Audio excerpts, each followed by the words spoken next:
Hello guys, good evening and welcome back to blogging course 2023। Blogging course की part number 3 है और आज की इस वीडियो में हम बात करने वाले हैं कि what is hosting and domain. अगर आपको नहीं पता कि होस्टिंग एंड डोमेन क्या चीज़ होती है देन आपने इस वीडियो को कंप्लीट वॉच करना है। होप कि मैं आपको अच्छे से क्लियर करवा सकूं कि होस्टिंग एंड डोमेन क्या चीज़ होती है, क्योंकि एक ब्लॉग स्टार्ट करने के लिए दोस्तों आपके पास एक होस्टिंग और एक डोमेन का होना ज़रूरी है और तभी जाके जो वो आप एक ब्लॉग स्टार्ट कर सकते हो। क्योंकि हम स्टेप बाय स्टेप सभी चीज़ें लेकर चल रहे हैं। पहले मैंने आपको इंट्रोडक्शन वीडियो दी है, उसके बाद मैंने आपको बताया है कि जो आपने एक अपनी नीच जो है वो किस तरह से फाइंड करनी है, और आज मैं आपको बताऊंगा कि डोमेन एंड होस्टिंग क्या, और नेक्स्ट वीडियो में मैं आपको बताऊंगा कि आपने एक डोमेन और होस्टिंग परचेज किस तरह से करनी है। रेगुलर ऐसी ही इंफॉर्मेशन से भरपूर वीडियोस देखने के लिए हमारे यूट्यूब चैनल को सब्सक्राइब कीजिएगा और बेल आइकन क्लिक करके रखें, क्योंकि हमारे इस यूट्यूब चैनल के ऊपर इंशाल्लाह ब्लॉगिंग से रिलेटेड जो कंटेंट है वो अपलोड किया जाता है और जो हमारा फ्री वाला कंटेंट होता है वो प्रीमियम कंटेंट से भी बेहतर होता है। तो मेक श्योर आप चैनल को सब्सक्राइब करके बेल आइकन क्लिक करेंगे और अगर पॉसिबल हो सके तो वीडियो को लाइक लाजमी से करके जाइएगा। फर्स्ट ऑफ ऑल हम डिस्कस कर लेते हैं कि what is domain.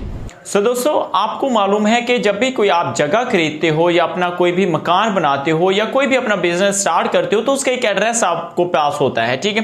For example कोई भी बंदा अगर आपसे पूछता है कि यार आपकी शॉप किस जगह पे है, आपका घर किस जगह पे है, आप कहां पे रहते हो, तो आप उसको एक एड्रेस देते हो। इसी तरह सेम ऑनलाइन फील्ड में भी अगर आपकी एक वेबसाइट होगी सो देन बंदे को कैसे पता चलेगा कि भाई इस बंदे की वेबसाइट कौन सी है, क्योंकि भाई इस टॉपिक के ऊपर और इससे रिलेटेड तो बहुत सारी वेबसाइटें होंगी। तो दोस्तों एक सेम जो है ना वो एक हर वेबसाइट का अपना एड्रेस होता है, उस एड्रेस को बोलते हैं यूआरएल, ठीक है। वो हमारा वेब एड्रेस भी होता है और उसको हम यूआरएल भी बोलते हैं। जैसा कि एग्जांपल के तौर पर www.google.com, इसके अलावा जो है वो अपना कोई भी वेबसाइट, हमारी वेबसाइट है www.greenjobs9.com, samaraltv.com।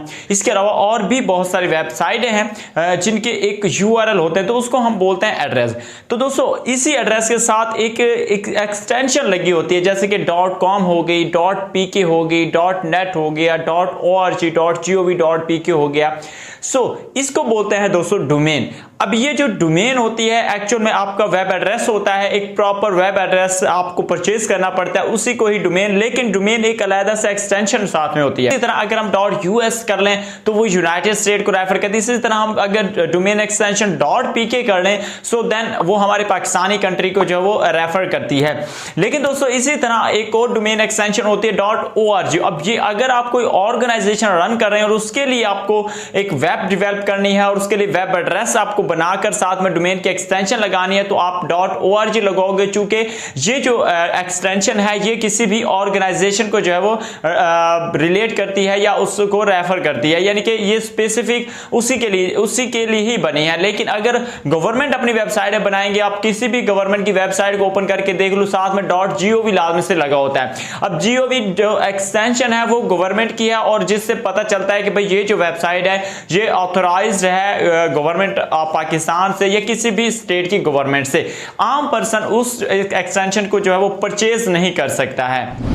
आपको एक अपनी वेबसाइट का नाम सोचना है, जिस तरह मैंने अपनी वेबसाइट का रखा हुआ है समर अली टीवी, ठीक है। तो मैंने नाम सोच लिया था समर अली टीवी, ठीक है। अब मुझे इसके साथ एक्सटेंशन लगानी थी, इसके साथ एक डोमेन सेट करना था। वो डोमेन .com भी हो सकता था, .pk भी हो सकता था, .net भी हो सकता था और इसके अलावा .us जो भी मैं रखना चाहता रख सकता था। तो उसके साथ आपको एक नाम सेलेक्ट करना है, उसके साथ एक एक्सटेंशन जो वो अटैच कर देनी है, तो ये आपका यूआरएल कंप्लीट हो गया और आपकी डोमेन जो है वो अटैच हो गई। यानी कि आपका जो जब आप किसी भी वेबसाइट से डोमेन परचेज करते हो तो वो .com अकेला आपको नहीं देता, बल्कि जो आप नाम इंटर करते हो उस नाम के साथ आपकी एक्सटेंशन लगा के आपको एक कंप्लीट एड्रेस जो है वो देता है, जिसको आपने अपनी वेबसाइट के साथ कनेक्ट करना होता है। होप कि आपको समझ आ गई होगी कि आपकी डोमेन जो है वो क्या चीज होती है। अब बात कर लेते हैं होस्टिंग के बारे में।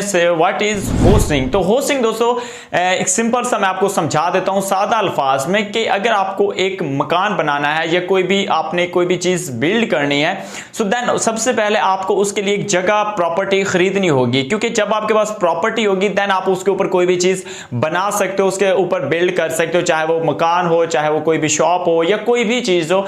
आपके पास सबसे पहले प्रॉपर्टी होना, लैंड होना जरूरी है। तो होस्टिंग भी इसी चीज के लिए इस्तेमाल होती है। अगर आपको एक वेबसाइट बनानी है, एक ब्लॉग बिल्ड करना है, सो देन आपके पास प्रॉपर्टी होना जरूरी है। क्योंकि जब वेबसाइट बनाओगे आप उसमें थीम्स भी अपलोड करोगे, उसमें कंटेंट भी पब्लिश करोगे, उसमें वीडियोस भी ऐड करोगे, उसमें पिक्चर्स भी अपलोड करोगे। सो वो जो चीजें होंगी वो कहीं ना कहीं पे तो जाकर उनको स्टोर करना होगा ना। आपको सबसे पहले एक्चुअल में एक स्टोरेज बाय करना होता है जिसको हम होस्टिंग कहते हैं। होस्टिंग में आपको सर्वर्स दिए जाते हैं, उसमें आपको जो वो स्पेस दी जाती है, आपको जो वो स्टोरेज दिया जाता है जहां पर आपका जो कंटेंट है वो जाकर होता है सेव। तो इसी चीज को होस्टिंग कहते हैं। होस्टिंग लेना जरूरी है एक ब्लॉग वेबसाइट को बनाने के लिए। होप कि आपको दोनों चीजों की समझ आ गई होगी कि होस्टिंग क्या चीज होती है और डोमेन क्या चीज होती है। अगर इसके अलावा कोई आपके माइंड में कोई क्वेश्चन हो तो कमेंट बॉक्स में पूछ सकते हो। छोटा सा वीडियो था, कोई ज्यादा बड़ा नहीं था। वीडियो को यहीं पे एंड करते हैं और इंशाल्लाह नेक्स्ट वीडियो में हम सीखेंगे कि हमें एक होस्टिंग एंड डोमेन कैसे परचेज करना चाहिए। सो मैं मिलता हूं आपसे इंशाल्लाह नेक्स्ट वीडियो में। So thanks for watching. Allah Hafiz.